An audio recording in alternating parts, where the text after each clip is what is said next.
hissettim. Yanan her şey gülme olmalı. Bunu sen de hatırlarsın da artık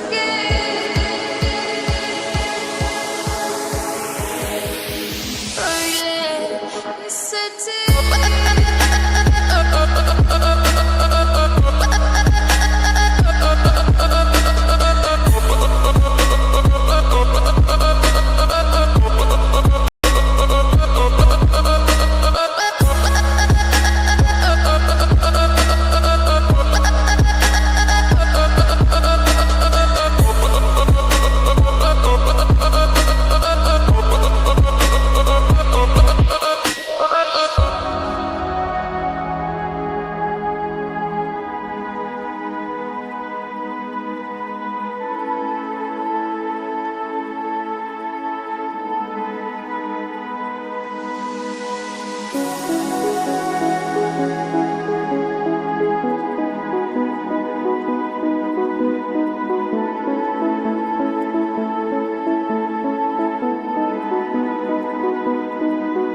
Ben özel değilim ya da öyle bir şey, ama sen varken hep böyle hissettim.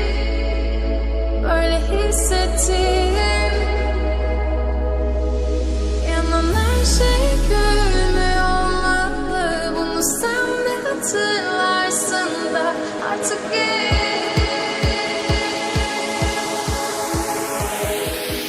çok geç.